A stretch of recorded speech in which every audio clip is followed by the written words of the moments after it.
Every night in these United States, more than 6 million sleeping tablets are required to put the American people to sleep.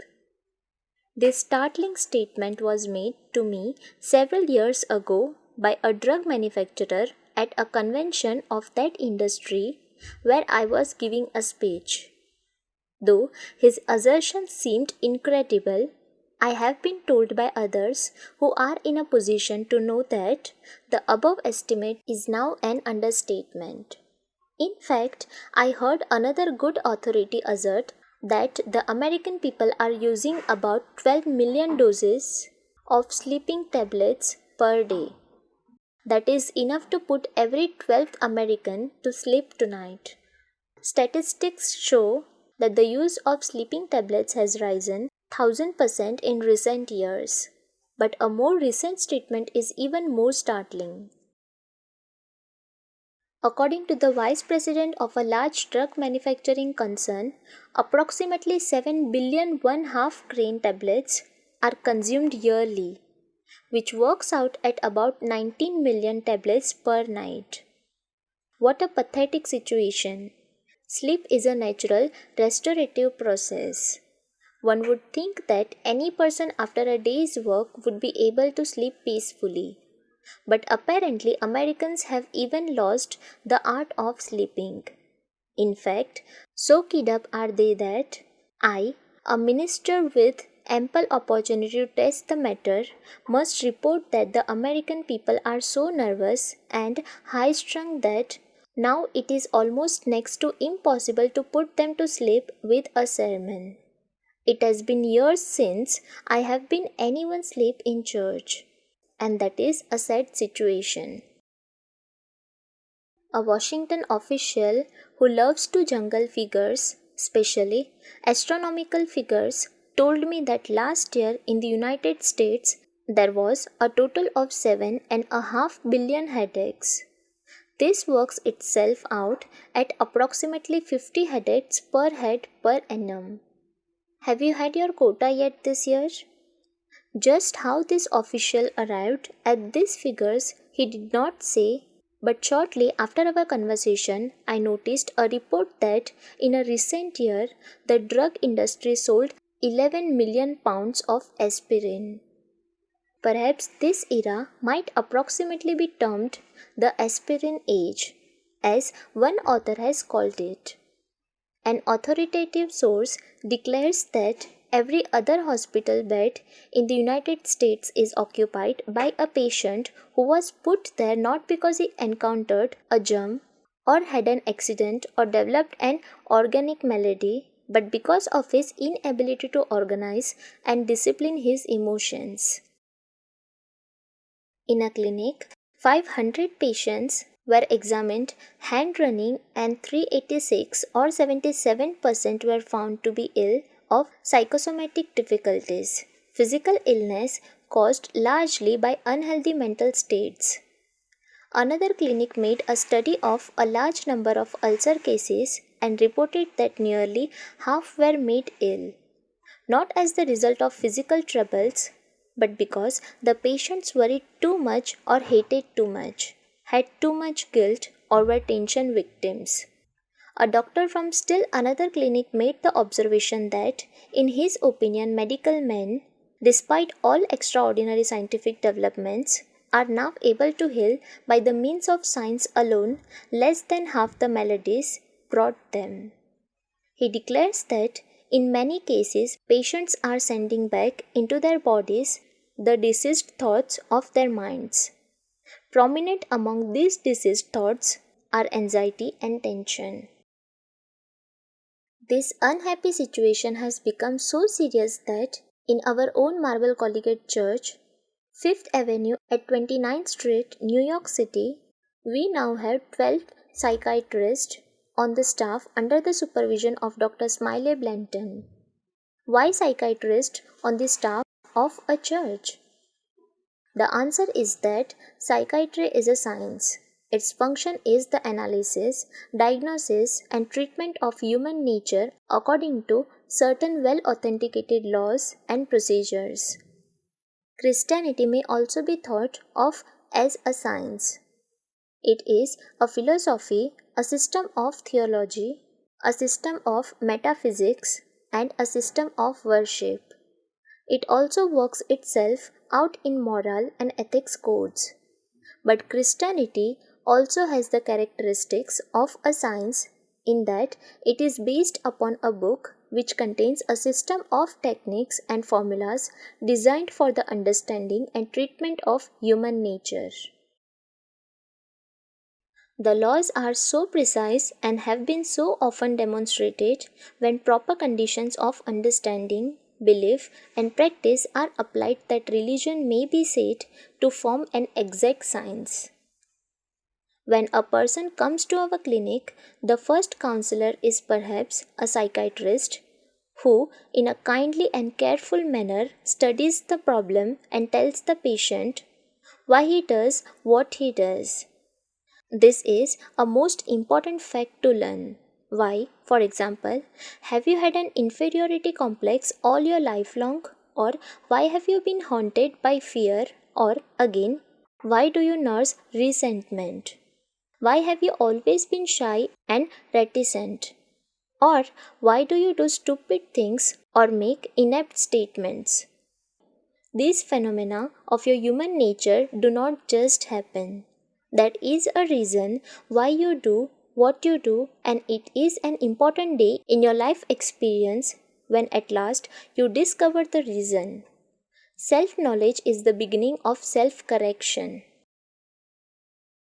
Following the self-knowledge process, the psychiatrist turns the patient over to the pastor who tells him how to do what he ought to do. The pastor applies to the case, in scientific and systematic form, the therapies of prayer, faith, and love. The psychiatrist and the minister pull their knowledge and combine their therapies with the result that many people have found new life and happiness. The minister does not attempt to be a psychiatrist, nor the psychiatrist a pastor. Each performs his own function but always in cooperation. The Christianity utilized in this procedure is the undiluted techniques of Jesus Christ, Lord and Savior of man's life. We believe in the practical, absolute workability of the teachings of Jesus. We believe that we can indeed do all things through Christ. The gospel, as we work with it, proves to be a literal fulfillment of the astonishing promise. Eye has not seen, nor ear heard, neither have entered into the heart of man the things which God has prepared for them that love Him. Believe in His system of thought and practice. Believe, and you will overcome all fear, hate, inferiority, guilt, and every form and manner of defeat. In other words, no good thing is too good to be true. You have never seen, never heard, never even imagined the things God will give to those who love Him. In the work of the clinic, one frequent problem is that of tension. This, to a very large degree, may be called the prevailing malady of the American people. But not only the American people seem to suffer from tension. The Royal Bank of Canada some time ago devoted its monthly letter to this problem under the title, Let's Slow Down, and says in part, this monthly letter does not set itself up as a counselor of mental and physical health, but it is attempting to break down a problem that bedwells every adult person in Canada, and I might add, in the United States as well. The bank letter goes on to say, we are victims of a mounting tension. We have difficulty in relaxing. Our high-strung nervous systems are on a perpetual binge, caught up as we are in the rush all day, every day, and far into the night. We are not living fully. We must remember what Carlyle said, the calm supremacy of the spirit over its circumstances. When a prominent banking institution calls to the attention of its customers The fact that they are failing to derive from life what they really want from it because they have become victims of tension. It is certainly time something was done about that situation. In St. Petersburg, Florida, I actually saw a machine on the street equipped with a sign, "What is your blood pressure?" You could put a coin in a slot and get the bad news. When you can buy a reading on blood pressure like you buy gum out of a slot machine, it indicates that many people have this problem. One of the simplest methods for reducing tension is to practice the easy does it attitude. Do everything more slowly, less hectically, and without pressure. My friend Branch Rickey, famous baseball man, told me that he would not use a player no matter how well he hits, fields, or runs if he is guilty of overpressing. To be a successful big league baseball player, there must be a flow of easy power through every action and, of course, through the mind. The more effective way to hit a ball is by the easy method, where all the muscles are flexible and operating in correlated power. Try to kill the ball and you will slice it or maybe miss it altogether. This is true in golf, in baseball, in every sport. From 1907 through 1999, except for 1 year, 1916, T.Y. Cobb's batting average led the American League, a record, so far as I know, that has never been surpassed. T.Y. Cobb presented the bat with which he performed his extraordinary feats to a friend of mine. I was permitted to take this bat in my hand, which I did with considerable awe. In the spirit of the game, I struck a pose as if to bat. Doubtless, my batting stance was not in any sense reminiscent of the immortal slugger. In fact, my friend, who was himself at one time a minor league baseball player, chuckled and said, "T.Y. Cobb would never do it that way. You are too rigid, too tense. You are obviously over-trying. You would probably strike out." It was beautiful to watch T.Y. Cobb. The man and the bat were one. It was a study in rhythm, and one marveled at the ease with which he got into the swing. He was a master of easy power. It is the same in all success.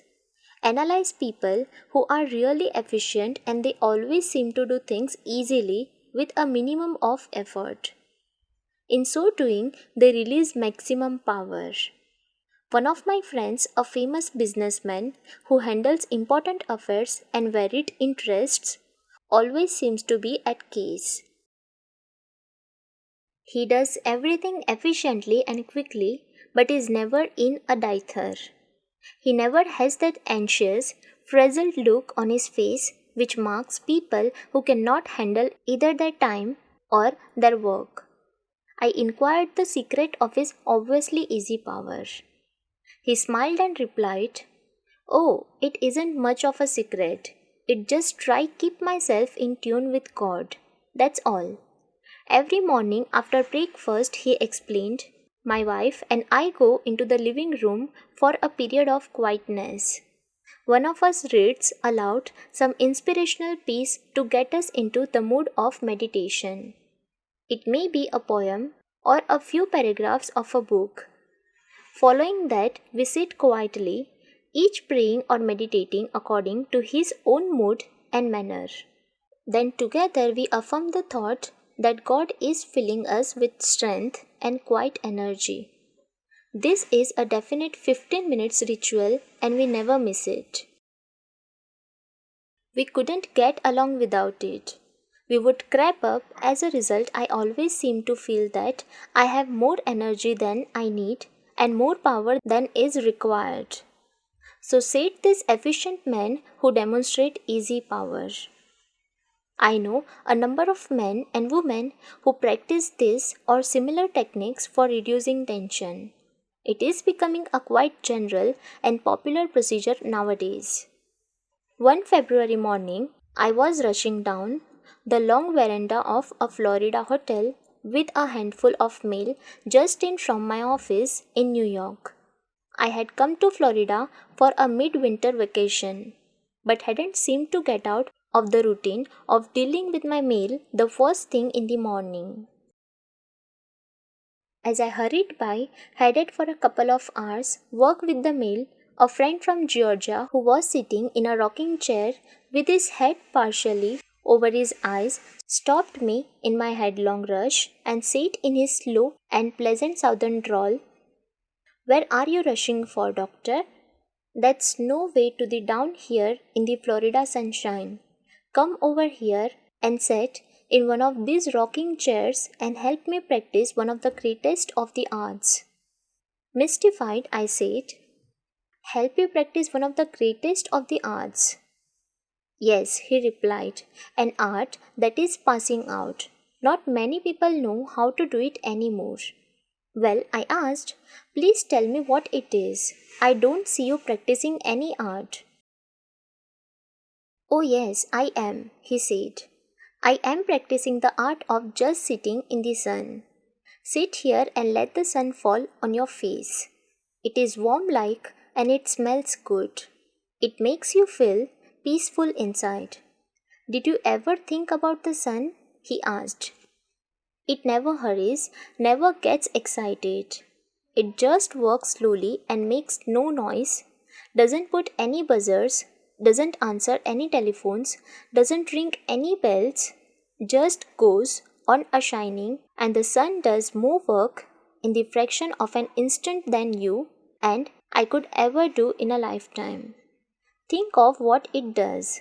It causes the flowers to bloom, keeps the trees growing, warms the earth, causes the fruit and vegetables to grow and the crops to ripen, lifts water to send back on the earth, and it makes you feel peaceful like.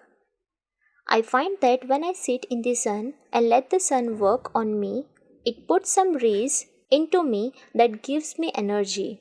That is, when I take time to sit in the sun." "So throw that mail over in the corner," he said, "and sit down here with me."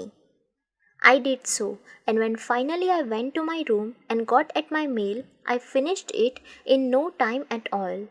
And there was a good part of the day left for vacation activities and for more sitting in the sun. Of course, I know a lot of lazy people who have been sitting in the sun all their lives and never amounted to anything. There is a difference between sitting and relaxing and just sitting. But if you sit and relax and think about God and get yourself in tune with Him and open yourself to the flow of His power, then sitting is not laziness. In fact, it is about the best way to renew power. It produces driving energy, the kind of energy you drive, not the kind that drives you. The secret is to keep the mind quiet, avoiding all hectic reactions of haste, and to practice peaceful thinking. The essence of the art is to keep the tempo down, to perform your responsibilities on the basis of the most efficient conservation of energy. It is advisable to adopt one or two workable plans through the use of which you can become expert in the practice of relaxed and easy power. One of the best such plans was suggested to me by Captain Eddie Rickenbacker. A very busy man, he manages to handle his responsibilities in a manner indicating reserves of power.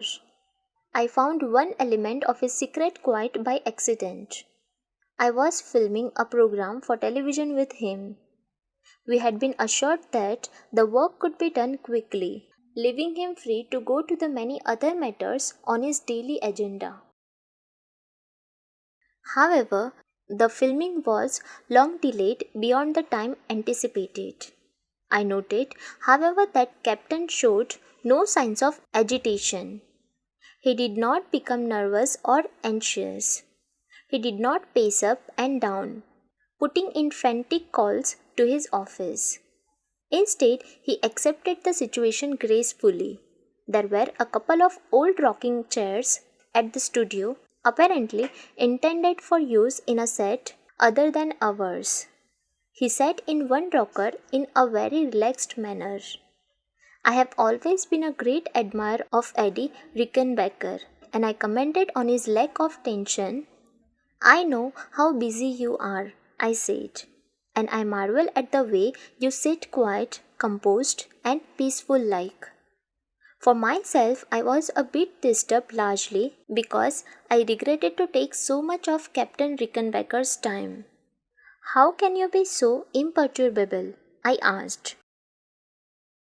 He laughingly replied, Oh, I just practice what you preach. Come on, easy does it. Sit down here beside me.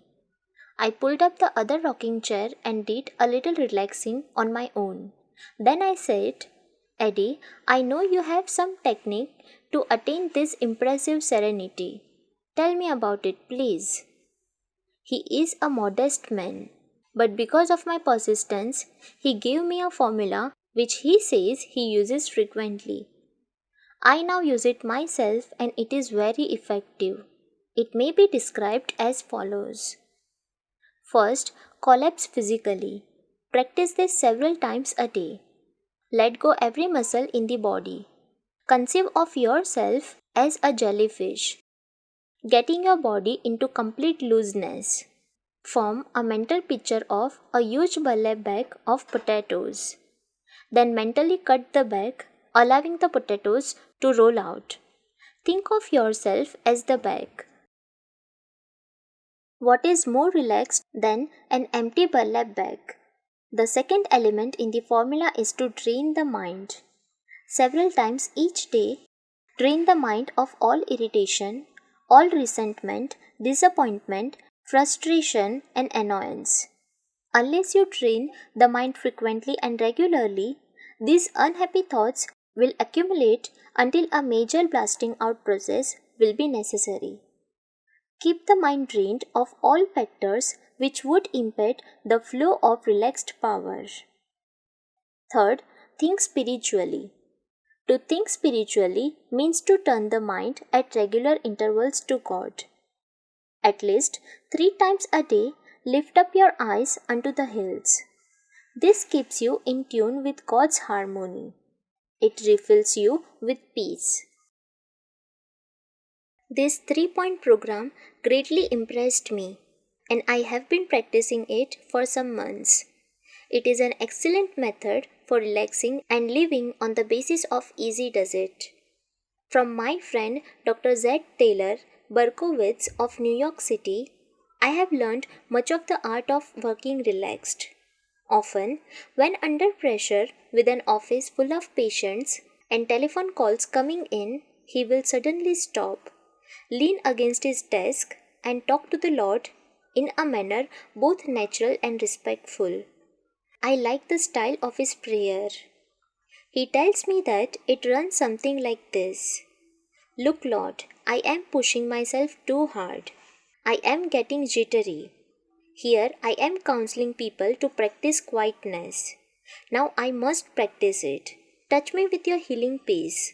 Give me composure, quietness, strength, and conserve my nervous energy so that I can help these people who come to me. He stands quietly for a minute or two. Then he thanks the Lord and proceeds with full but easy power to do his work. Often, in making sick calls about the city, he finds himself in traffic jam. He has a most interesting method of using these potentially irritating delays as opportunities to relax. Shutting off his engine, he slumps in his seat, putting his head back, closing his eyes, and has ever been known to go to sleep. He says there is no reason to be concerned about going to sleep because the strident honking of horns will awaken him when traffic begins to move. These interludes of complete relaxation in the midst of traffic last for only a minute or two, but they have energy renewal value. It is surprising how many minutes or fractions of minutes during the day you can use to rest when you are. If even in such fractional periods you deliberately draw on God's power, you can maintain adequate relaxation. It isn't length of relaxation time that produces power. It is the quality of the experience.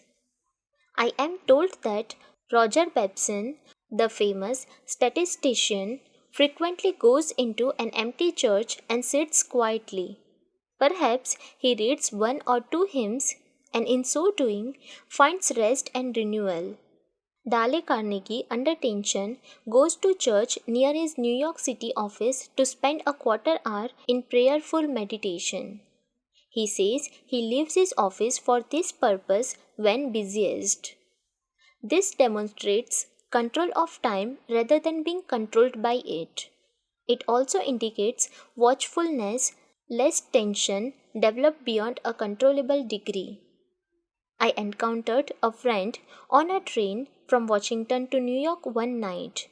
This man is a member of Congress and he explained that he was on this way to his district to speak at a meeting of his constituents. The particular group he was about to address was hostile to him. He said, and would probably try to make things very difficult for him, although they presented a minority in his district. He was going to face them just the same. They are American citizens and I am their representative. They have a right to meet with me if they want to. You do not seem to be much worried about it, I commented. No, he answered. If I get worried about it, then I will be upset and will not handle the situation well. Do you have any particular method for handling such a tense situation? I asked. Oh yes, he replied.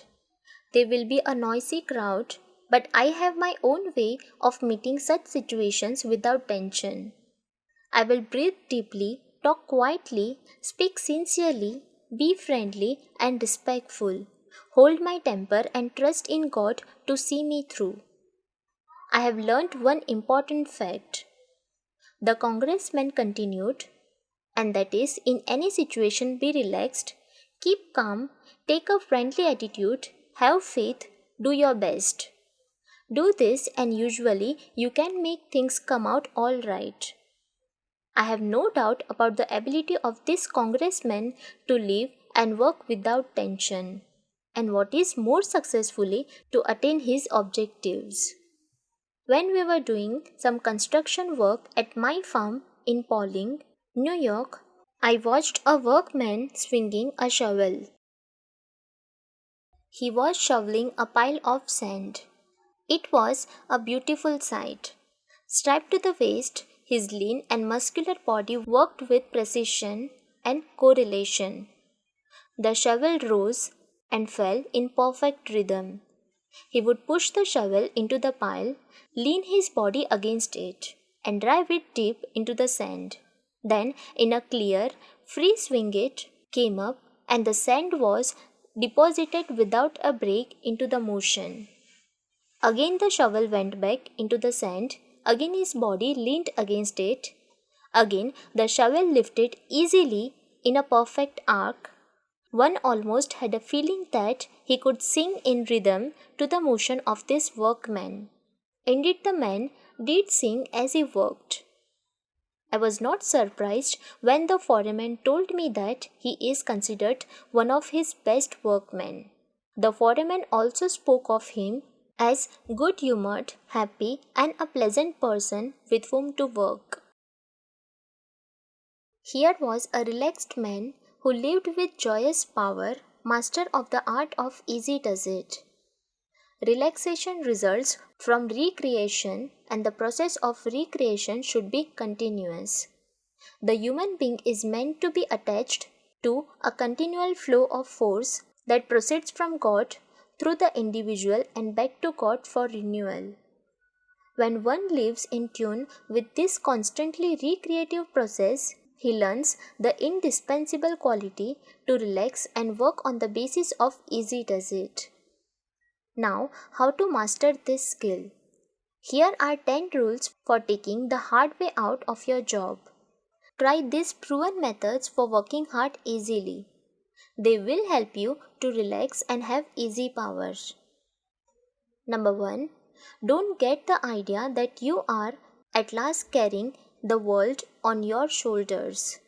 Don't strain so hard. Don't take yourself so seriously. Number 2. Determine to like your work. Then it will become a pleasure, not drudgery. Perhaps you do not need to change your job. Change yourself and your work will seem different. Number 3. Plan your work, work your plan. Lack of system procedures that I am swamped feeling. Number 4. Don't try to do everything at once. That is why time is spread out. Heed that wise advice from the Bible. This one thing I do. Number 5. Get a correct mental attitude.